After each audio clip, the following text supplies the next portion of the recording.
Assalamualaikum warahmatullahi wabarakatuh. Perkenalkan, nama saya Didi Setia Putra Mahesa dari kelas 11 TKR 1. Di sini saya akan mempresentasikan materi tentang suspensi. Pengertian dari suspensi itu sendiri adalah salah satu komponen dalam kendaraan yang berfungsi untuk meredam getaran atau kejutan yang terjadi pada kendaraan akibat permukaan jalan yang tidak rata. Kemudian untuk jenis-jenis komponennya ada pegas, shock absorber, suspension arm, ball joint, basing karet, strut bar, stabilizer bar, lateral control rod, kemudian control arm, dan bumper. Untuk pegas berfungsi menyerap kejutan dari jalan dan getaran roda agar tidak diteruskan ke bodi kendaraan secara langsung. Ada tiga tipe pegas, yaitu pegas coil. Tipe pegas coil dibuat dari batang baja khusus dan berbentuk spiral. Kemudian kedua adalah pegas daun. Pegas daun dibuat dari bilah baja yang dipengkok dan dilenturkan. Kemudian pegas batang torsi dibuat dari batang baja yang elastis terhadap puntiran. Kemudian ada shock absorber. Pada suspensi, jika hanya terdapat bekas, maka kendaraan cenderung beroksasi atau turun pada waktu menerima kesulitan dari jalan. Akibatnya kendaraan menjadi tidak nyaman. Untuk itu shock absorber dipasang untuk meredam oscilasi dengan cepat agar memperoleh kenikmatan berkendara dan kemampuan cengkram ban terhadap jalan. Kemudian selanjutnya adalah ball joint. Ball joint berfungsi untuk sebagai sumbu putar roda pada saat kendaraan membelok. Kemudian ada stabilizer bar, berfungsi untuk mengurangi kemiringan kendaraan akibat gaya sentrifugal pada saat kendaraan membelok. Di samping itu berfungsi untuk meningkatkan traksi ban. Kemudian strut bar. Strut bar sendiri berfungsi untuk menahan lower arm agar tidak bergerak maju mundur pada saat menerima kejutan dari permukaan jalan yang tidak rata atau dorongan akibat terjadinya pengereman. Kemudian ada lateral control rod. Tujuan pemasangannya adalah untuk menahan axle pada posisinya terhadap beban dari samping. Kemudian ada bumper. Bumper sendiri pada kendaraan dipasang agar pada saat melalui jalan berlubang atau jalan besar, bekas mengkerut dan mengembang secara berlebihan. Keadaan ini dapat menyebabkan kerusakan komponen lainnya. Untuk itu bonding atau rebonding bumper dipasang sebagai pelindung frame, axle, shock absorber dan lain-lain pada waktu bekas mengkerut dan mengembang di luar batas maksimumnya. Kemudian ada tipe-tipe karakteristik suspensi. Yang pertama adalah suspensi tipe rigid, yang kedua adalah suspensi model bebas. Tipe rigid suspensi tipe rigid, roda kiri dan kanan dihubungkan oleh axle tunggal, sedangkan untuk model bebas itu tidak ada axle tunggal, jadi roda kanan dan roda kiri bergerak bebas. Kemudian sistem suspensi depan. Perbedaan besar antara suspensi depan dan belakang disebabkan oleh roda depan dapat membelok. Ketika kendaraan membelok atau melalui jalan yang tidak rata, roda-rodanya menerima gaya dari permukaan jalan. Suspensi berfungsi menyerap gaya-gaya ini agar kendaraan berjalan sesuai dengan arah yang diinginkan. Di samping itu, untuk mencegah roda bergoyang, bergerak ke arah depan, belakang, samping secara berlebihan, atau merubah kemiringan roda. Hal ini akan mempengaruhi kestabilan kendaraan.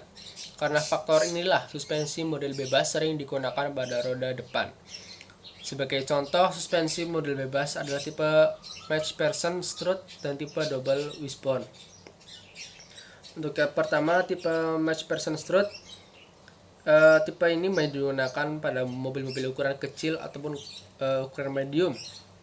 Kemudian untuk komponennya sendiri adalah lower arm, strut bar, stabilizer bar, dan strut assembly.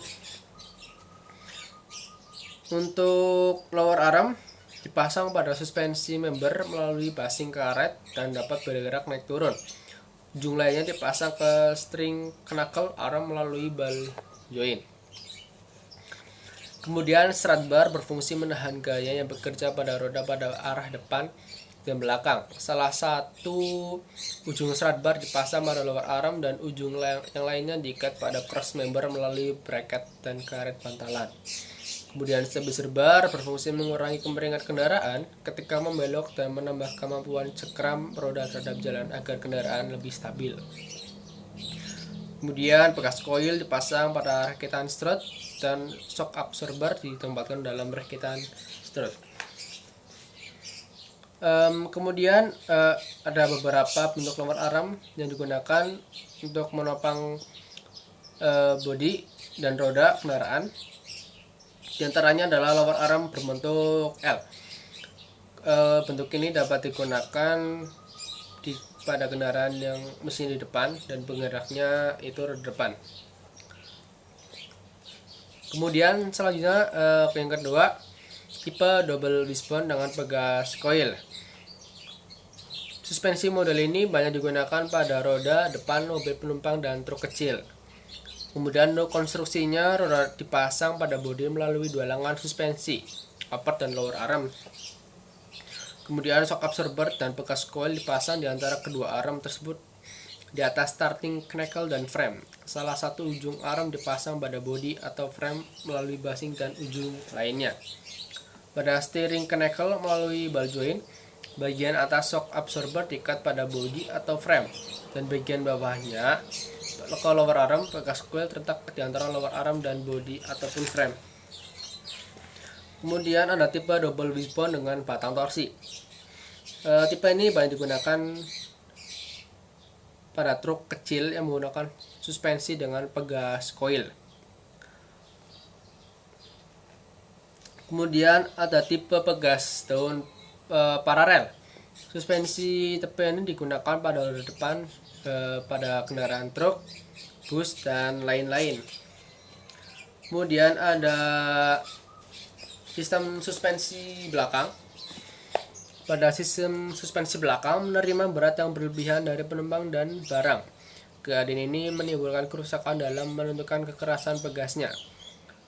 Apabila pegas dibuat cukup keras untuk beban berat, akan menjadi terlalu keras bila kendaraan hanya dinaiki oleh sang pengemudi. Sebaliknya, bila dibuat cukup lembut untuk menumpang, pegas menjadi terlalu lemah sewaktu mendapatkan beban berat.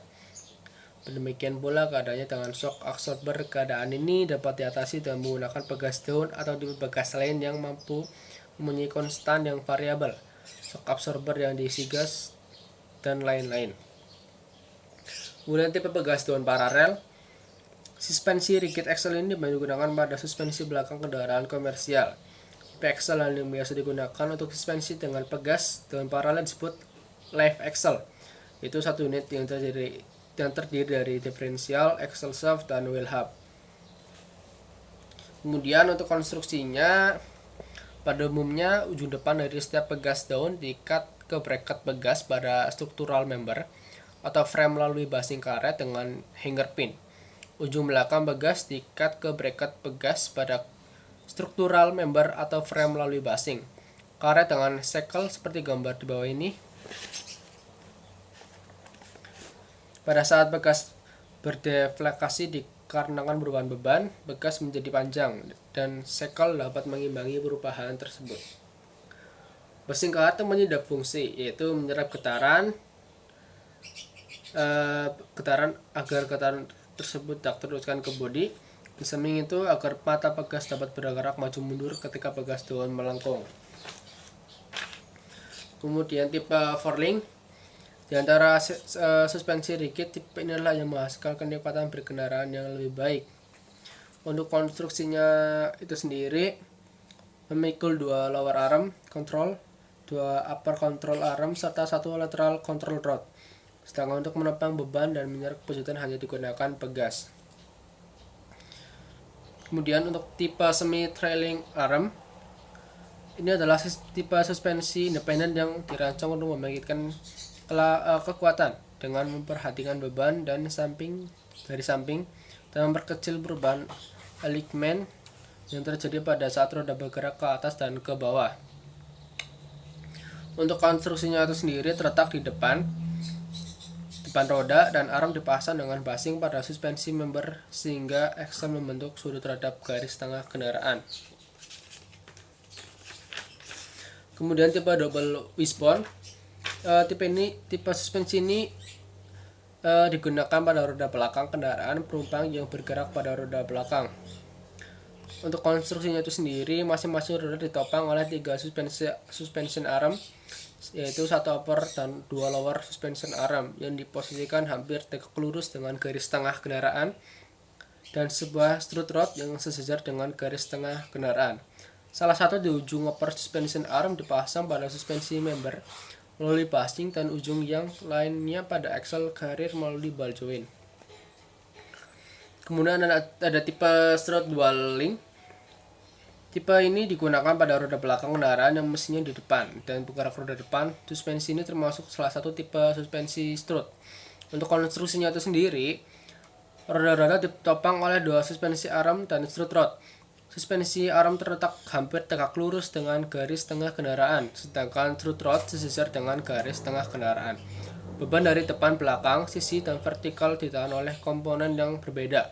Dengan demikian, memudahkan dalam menghasilkan kendaraan yang stabil dan nyaman. Kemudian tipe terakhir adalah tipe trailing arm dengan twist beam. Suspensi rigid ini digunakan pada roda belakang mobil kecil dengan penggerak roda depan. Untuk konstruksinya itu sendiri, bagian belakang suspensi arm dihubungkan dengan jalan dilas pada axle beam. Di samping itu stabilizer bar pada kedua ujungnya dilias pada axle beam. Beban yang diterima roda diteruskan menurut arahnya, yaitu komponen yang bersangkutan yaitu pada saat roda bergerak ke arah vertikal, arah depan belakang, dan arah samping. Mungkin itu yang dapat saya sampaikan, kurang lebihnya mohon maaf. TKR Disiplin Komitmen Kompeten SMK Bunda Satria Jaya Jaya Jaya. Sekian, wassalamualaikum warahmatullahi wabarakatuh.